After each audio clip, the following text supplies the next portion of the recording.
Mo Meares, Mo. Meares. So we're in the divisional round, 1-2-1, the both of us in the wild card round. We would have lost some money. I don't want to talk about it. I don't care. We got the San Diego game, right? I don't care. I don't care about anything. Okay. Eagles lost. They're done. I can't even watch football. It's a lie. I can't. It wasn't that bad. I mean, they lost. They put up a good fight, and they did better than I thought they were going to do for the season, so I'm okay. They took the lead. Nick Foles drove them down, took the lead. They just didn't have the ball last. No, it was a good game. It was a good game.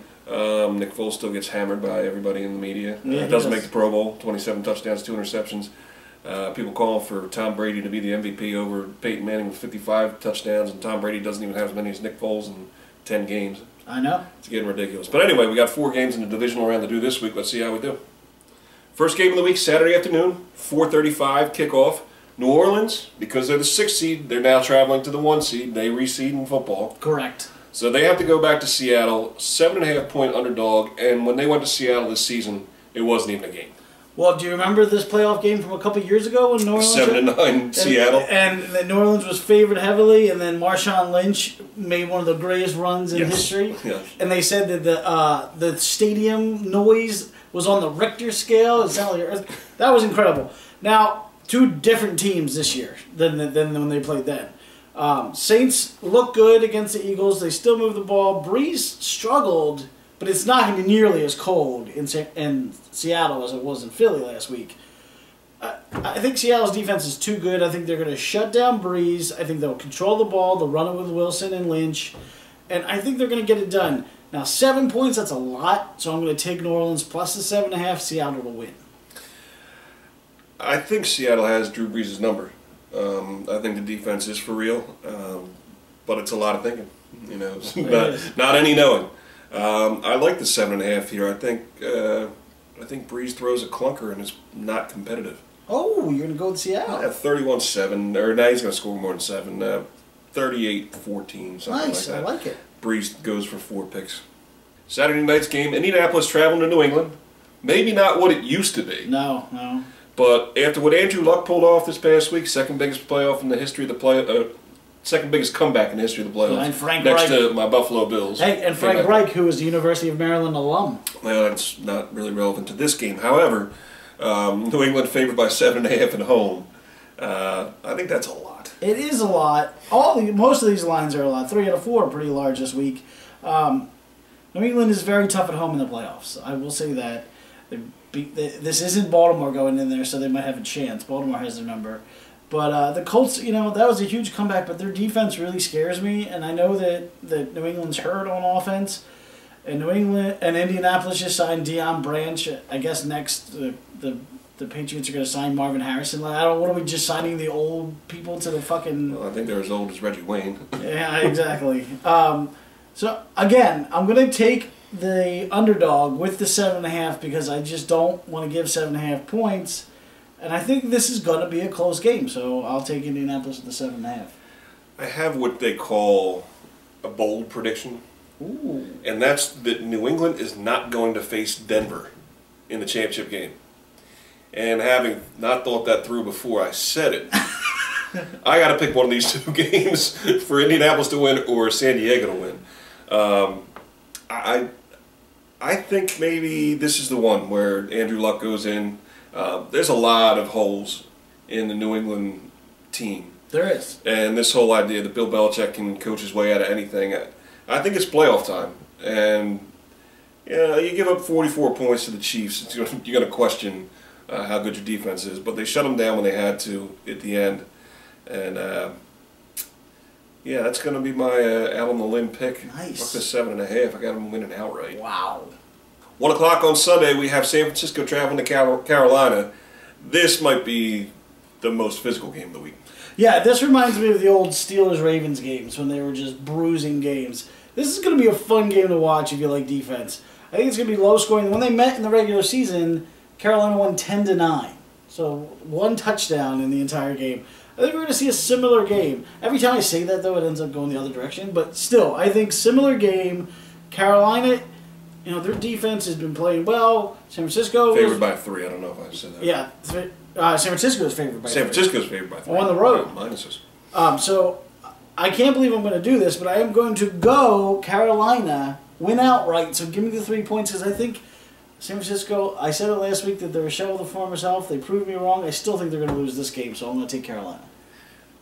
I got to take San Francisco in this game to win and cover, just because it's only 3 points. But the thing that scares me, I don't like San Francisco, but the way Kaepernick played against Green Bay, once he starts getting mobile, and once he starts doing the look to pass then run immediately, which he wasn't doing for the period of time when he was shut down in his slump, that was a closeout drive that he did, and he did it on his own. I don't think he was playing that way when they played Carolina the first time. 10-9 doesn't impress me. Cam Newton doesn't impress me at the beginning of games. He comes out very slow. He does. And if they get jumped on early, I don't think it's. I mean, it's going to be physical, but if they get Carolina finds himself down 10-0 early, can't even bother the door. So I think that's what's going to happen.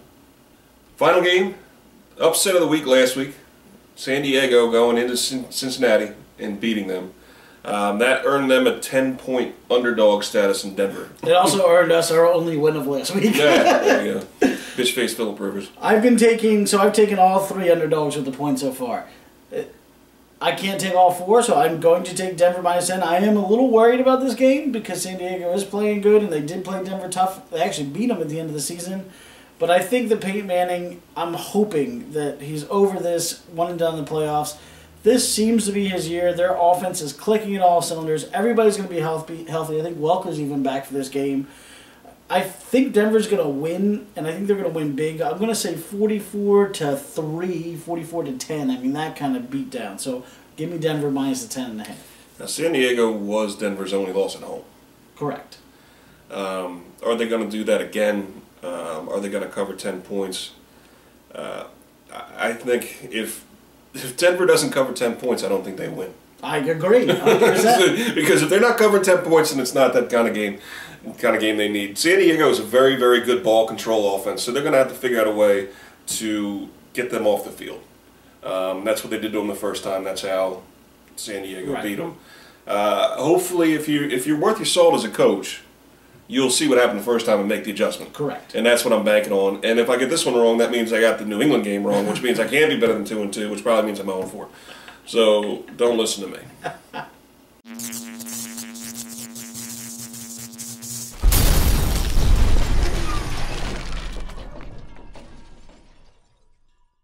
Now it's time to return to comments of the week. Yes, we thank you for stepping it up this week. Our first comment's going to come from Edzilla Jacquez. He says, number 3, parentheses, because this was actually, he had 3 comments, so I'm only picking 1. Agree with Mole, Chargers win, fuck the Pittsburgh Steelers, ha ha. That is what I said. That is exactly what you said. Exactly what I said. Yeah, I mean, thanks for the support. I mean, you want to support me on the one fucking game I got right? That's fantastic. Our next comment comes from Tyler Stone. Andy Dalton had 1 bad game, and 2 of those picks weren't his fault. F-A-L-T. Plus, they beat the Chargers on the road earlier, and they're playing at home where they're undefeated, you fucking queers. Bengals win 45-17. Oh, and BTW, Eagles lose 28-17. They suck. Well, if we only got 1 game right apiece last week and it was the Chargers, what is he pissed off about? And that's a first of all. And the second of all, what is with this fucking this little YouTube show and the Cincinnati support? Oh my God. It's like the biggest fan base. It's ridiculous. Like, we're in Philly, for Christ's sake. Our friends don't give a shit. But Cincinnati fans get pissed. It's like, I didn't realize it had been 23 years since you won a playoff game. Now it's 24. I'm a Buffalo Bills fan. What the fuck? I mean, I'm not that bitter. I mean, I don't get it. Our next comment comes from ShadowFox4562. Fuck the Squealers fans and fuck Tom Gady and the Gady bunch. Nothing but cheaters. Hope Troy Polamalu chokes on his head and shoulders in the shower. Maybe he would play better if he got his fluffy head out of his ass. Troy Polamalu made the Pro Bowl. That's a joke. He is ranked 122nd in tackling. He has 5 forced fumbles, which is his main stat. 2 interceptions, 2 sacks. He ranks. The only thing he ranks in the top 5 in anything is forced fumbles. And hair. Oh, fucking, well, Jesus Christ, I mean, we got a whole flock of people with a flock of hair. I just don't understand this. He gets run over. He's out of assignment. He's the worst fucking player in the league. He takes some really bad angles. Damn bad angles. It's like, watch me, I'm gonna fly. Woo, Pro Bowl. Nick Foles, fuck you, 27-2. And our last comment comes from a repeat commenter, Brown Shoe T2. It's a long one. Man, the Bengals are going to beat the Chargers' ass next Sunday. I say Cincinnati. 15 yards. Give me that. Give me the 15 yards on the throw slash. I say Cincinnati wins by at least 14 points. 30 yards. If you guys would stop licking each other's bungholes. 45 yards. Don't do it. And try and focus on picking the right teams, I bet you would do pretty good. You guys have fun going 1-3 next week with your picks. 1-2-1. 1-2-1. 1-2-1. When Cincinnati goes to the Super Bowl, you have to sing the Who Dey rap. I don't know what it is, and I don't have to know what it is. I can do the icky shuffle. You did the last fucking time you won a goddamn playoff game. Whee! So that's it. It's the last week of 4 games. That is. There's it's going to be down to 2, and then 1, and then 1. Because Deion Sanders is going to draft a Pro Bowl team. Oh, I forgot about that. I can't wait to hear that. You're going to have to need a translator in order to figure out who the fuck he's picking. So hopefully we'll do better 1-2-1 this week. Thanks for stepping up the comments. Make sure you comment again this week. I think I feel 4-0 coming on in my world. Well, if you're 4-0, I think I'm 1-3. Because this is going to be the first week that I actually place a bet. So I'm placing bets this week on my picks, so my money's where my mouth is.